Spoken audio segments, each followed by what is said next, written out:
Ellie crawls up in my lap. She put her little hands on my face. And she said, "Breathe, Mommy, breathe." 2 days later,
My name is Brianna Gray. I'm the National Press Secretary for the Bernie Sanders 2020 campaign, and this is the 99.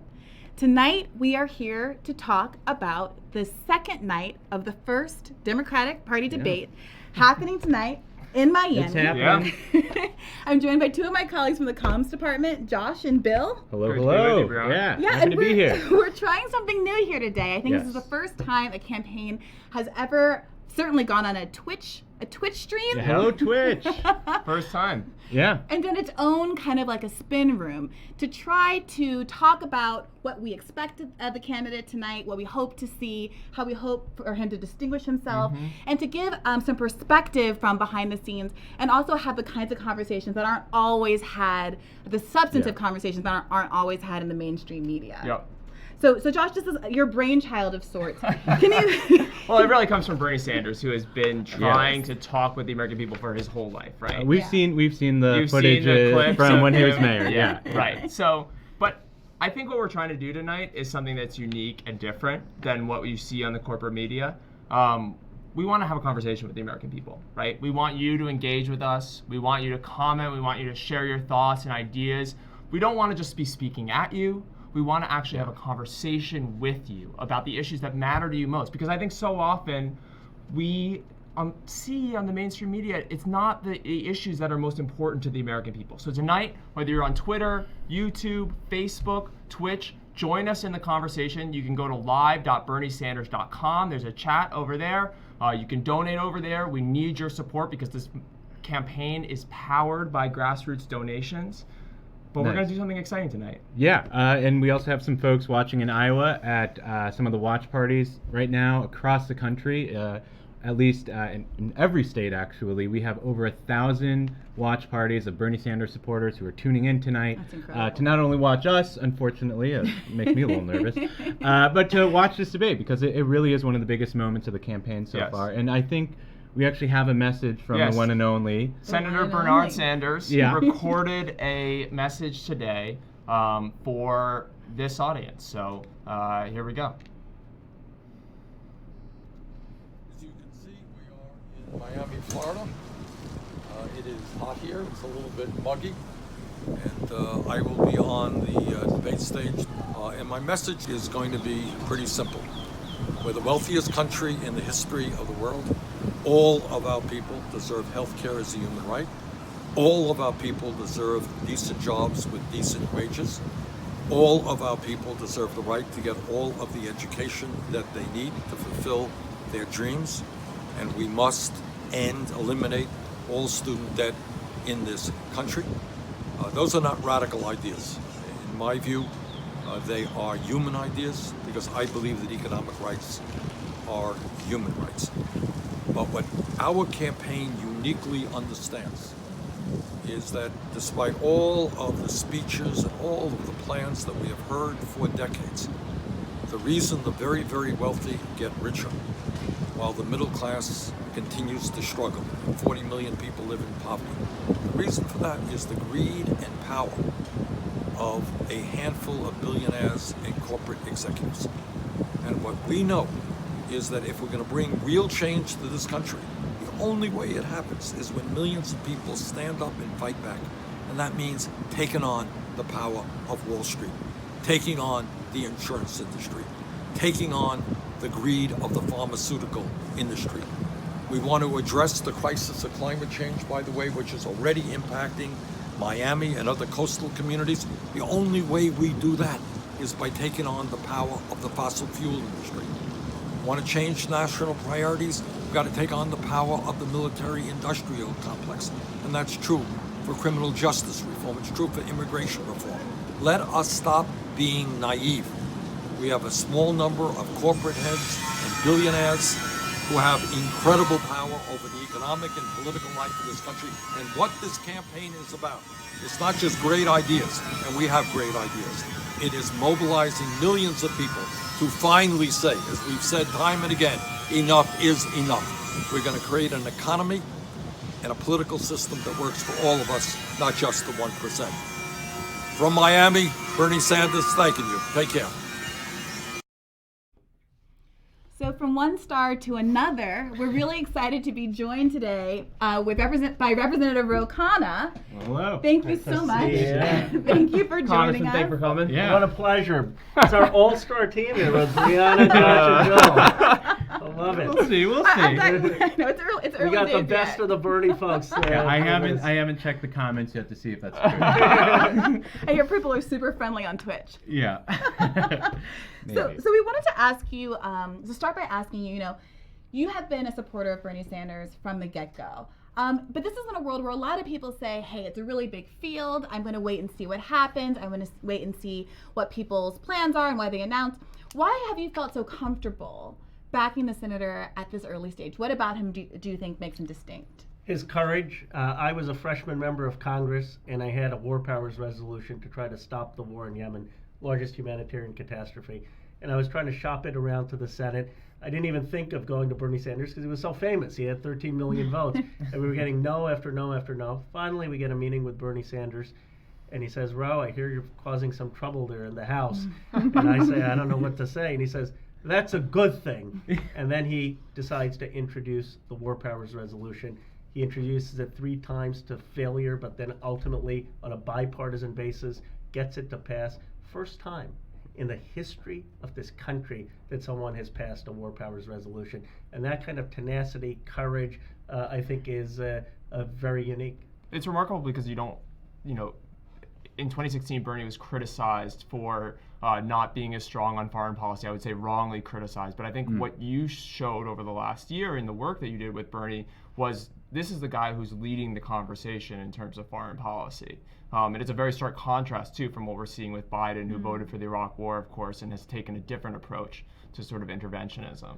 Well, I think the criticism was unfair because Bernie Sanders hasn't been responsible for the blunders of the last 20 years. And so if having expertise is being part of the mistakes in Iraq and Syria and escalation in Afghanistan, yeah, Bernie Sanders doesn't have that expertise. But I'll tell you what he does have. There will be no unconstitutional wars when he's president. Yeah. And he's going to instead put those trillions of dollars in investing in our people, in healthcare, in education, in our infrastructure. So I think he's the only person who will really shift to a human rights-based foreign policy because it's not just about the president, it's who you surround yourself with. And he is someone who is unafraid to take on the foreign policy establishment. Yeah.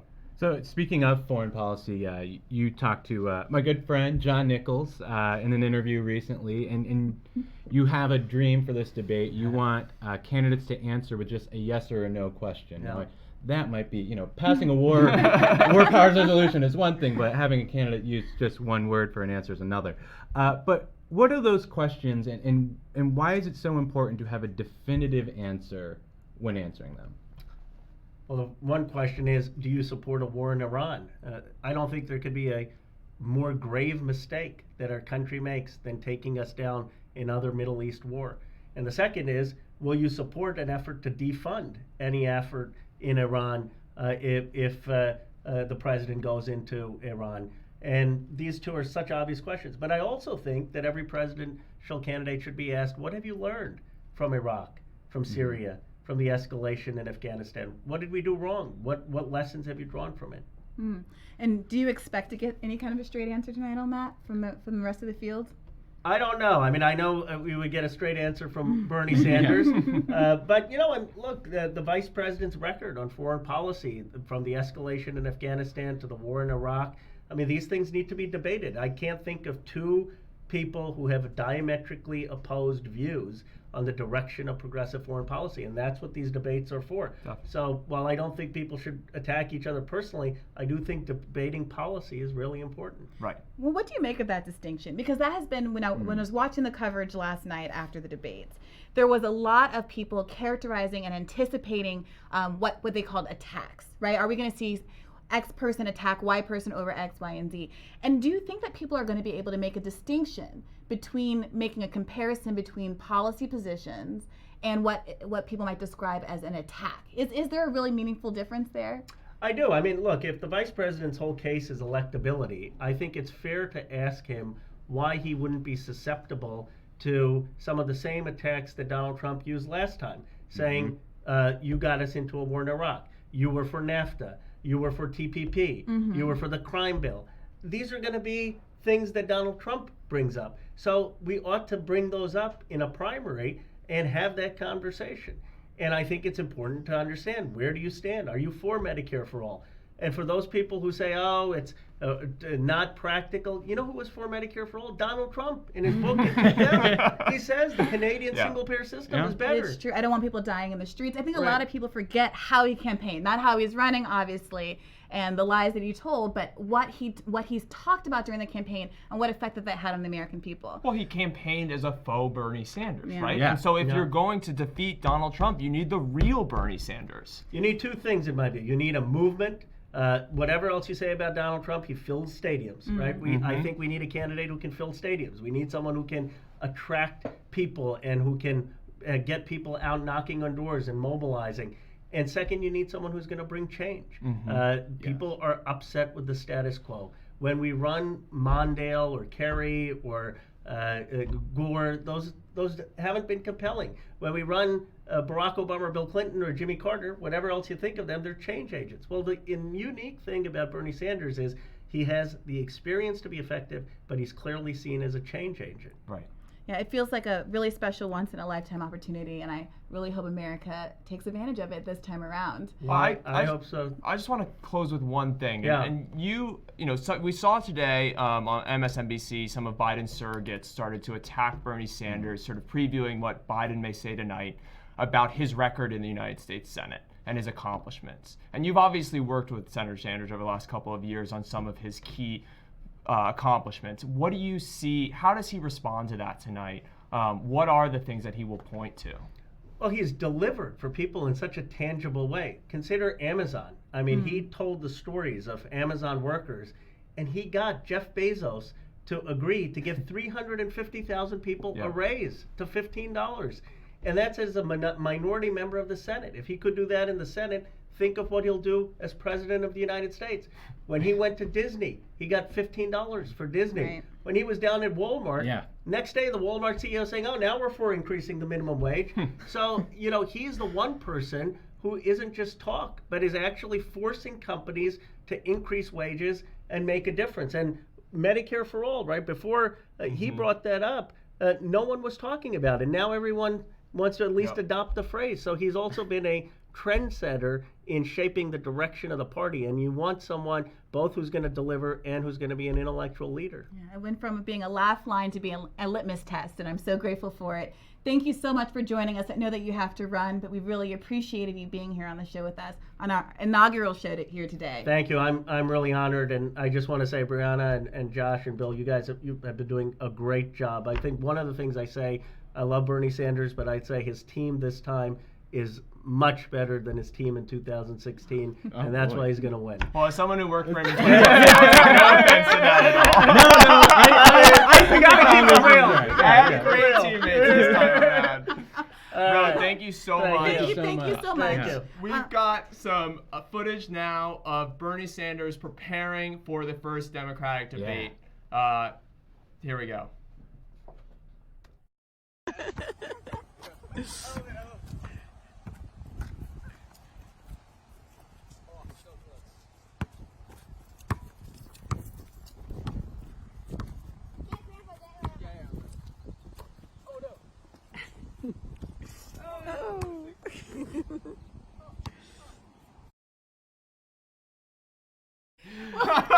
Okay, so that wasn't actually debate. It was a few days ago. It was a few days ago. He's relaxed. He's ready to go. I think a lot of the stage is going to look like that little kid who thought they could block Bernie Sanders. And he's just like... And he's going to pump fake you, and you don't have a chance. He's the Tim Duncan. I shouldn't play up expectations, fundamental. but that's how I'm feeling right now. Well, I mean, now that we've seen his prep, I want to know from you guys, what are you hoping to hear? What are the top lines that you think that Senator Sanders needs to hit tonight to distinguish himself from the past? And I also want to hear from people, too, in the comments. Hit us up. Send us some questions. We're also talking to a party in Iowa that we're going to get some questions live from to me. And, so I'm going to wait for a couple of those to come in. But for me, what I want to hear about is something that we barely heard about last night. It took 82 minutes to get there. We then only heard from 4 candidates out of 10. For 5 minutes. Not to mention that Sunrise, the Sunrise movement, who's very much a movement that we embrace and want to see grow and foster, they have been standing out in front of the DNC demanding a climate debate, and we sent them pizza. We did. We sent them, I think we could have sent them, more pizza or whatever. Breakfast of champions. We talked about climate change for barely 7 minutes last night. Yeah. I want to hear that tonight, and I want to hear it from every candidate, and not just because Bernie Sanders has what I think the best platform on that, with a Green New Deal that really confronts this crisis, but every other candidate needs to hit this point because there is no bigger issue than this. This is the biggest issue. Yeah. So what do you hope to hear, though? Because there has been some conversation and some concern from people in the Green movement that the Green New Deal has become a little bit of a catchphrase to some people, and that people are throwing it out there saying they're committed to it, then have put forward the kinds of policies that are helpful but don't go far enough to avert the kind of climate crisis we're looking at if we don't act immediately and do something in the next 12 years. I'll say this, 2 things. One, Bernie Sanders has a vision. I think what we saw last night in the debate was Bernie Sanders was not on that stage, but his ideas were. He has dictated the terms of the debate. and that is a very good thing. But the point is, and on climate change, he has set the gold standard on climate legislation for the last decade. He's introduced gold standard legislation with Barbara Boxer. His campaign plan in 2016 was the standard, and with Merkley 2 years ago, he introduced gold standard legislation. But what you see with Bernie is that he has a vision. Mm-hmm. He knows where he wants to take this country. And the other thing is, you heard from Joe Biden say, he said at a fundraiser with Wall Street, he said, nothing will fundamentally change. Mm-hmm. With Bernie Sanders, whether it is climate change, whether it is healthcare, whether it is raising wages, whether it is criminal justice and racial justice, everything will fundamentally change. We cannot continue down the path that we're on right now. Bernie Sanders understands that. There's nobody else in the Democratic field that understands the urgency of the crisis right now the way he does, and has the foresight and the vision to get us there. Yeah, and I think one of the things when we're talking about the Green New Deal that really empowers that idea is that it is both an environmental justice program and a jobs program. So when you look at someone like Bernie Sanders and you ask the question, how is he so popular in a state like West Virginia? How did he manage to win every county in West Virginia despite being, I would argue, the most progressive climate candidate in the race in 2016? Mm-hmm. I think the answer is connecting environmental reform to jobs and realizing that in the course of shifting to a green energy economy, you have to provide for the people who are going to be displaced by that as well. And we saw how some kind of mixed messaging on that was really hurtful to the Democratic candidate's campaign last time around in the general election. And what I'm really looking forward to is seeing a guy who, as a part of his Unity tour, went to West Virginia, sat on stage at an MSNBC town hall with a bunch of coal miners, and in the span of a few minutes in that magic way he manages to do, convince them both that they were for Medicare for all, for Green New Deal, and that they would ultimately benefit from his agenda despite it being quote-unquote red country. So I have a question from Kathy in Des Moines. And this is good. We haven't had this subject yet. We haven't hit on this. She wants to know if the Hyde Amendment is going to be brought up tonight. Now, I can't predict what's going to be said on stage. Well, did abortion come up last night? I think it did for a little bit. It did. There was the sparring with Klobuchar as well. So either you want to go off on the Hyde Amendment and abortion rights right now. Yeah, Kathy in Des Moines. Well, there have been some articles written. I may or may not have some quibbles with some of the choices that have been made by some of my former colleagues in the media about the way that they've been framing some of the issues in this cycle. But there have been articles that have been written about the candidates' various commitments to abortion rights that have excluded Bernie Sanders' lifelong advocacy. And in particular, the fact that Medicare for All would get rid of the Hyde Amendment on its face. So there was a little bit of a scrape up on Twitter a while back about this. You're not on Twitter very much though, Brianna.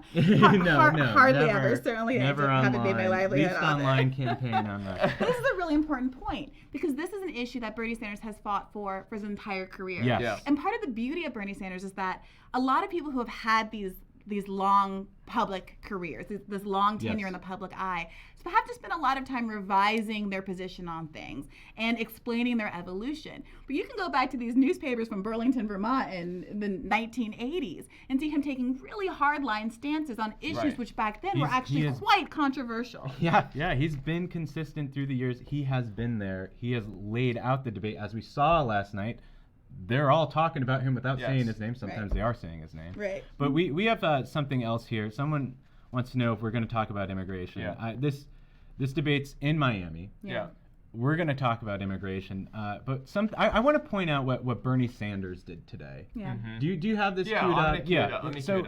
Bernie went to Homestead where they are detaining migrant children, and what is really a symbol of the most disgusting aspects of the Trump presidency. Let me play it right now. Play this. This is unbelievable. My mom, she's undocumented, and I'm scared of losing her. Be deported. you're scared, it's when you find out how strong you are. And then you know that everybody else It's is. when you find out. It's not good when you're scared, but that's when you find out. So I see you like, who made this one for you? Your cousin bought it for you.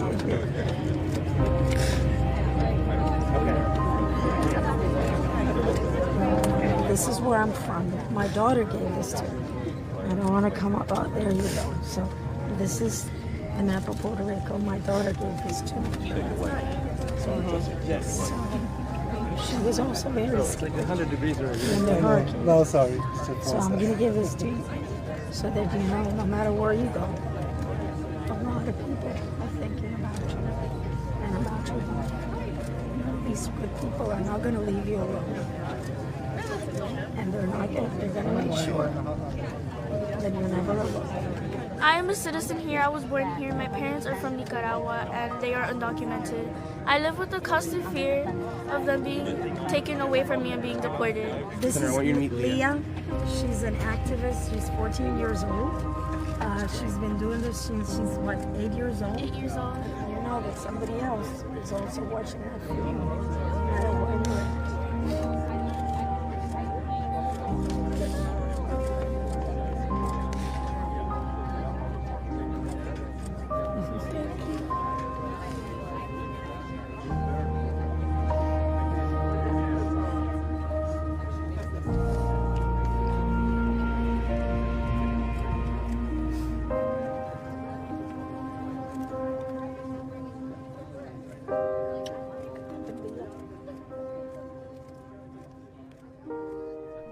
Yeah. So we're really going at high energy there for a little bit, but that's why Bernie's running right there. Yeah. I like every time I watch that today, it just hits me. And when we say we're building a movement, it's not a new one. We're working with all these movements. I mean, Leah's 14 and she's in the immigrants' rights movement. We're working with the Black Lives Matter movement. We're working with the disability rights movement. We're working with the labor movement, unions, rank and file, working with those workers.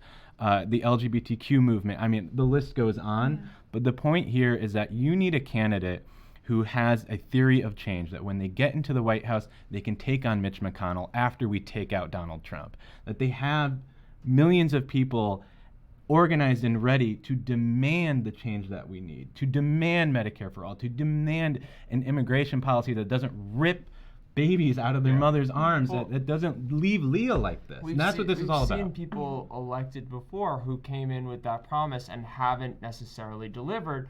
And I think this thing that separates Bernie tonight is that he has grown up in this movement, in the movement. He is from that, and he is responsive to them in part because that's who funds this campaign. It's not wealthy donors on Wall Street. It will always be the people who are in the movement and are powering this thing.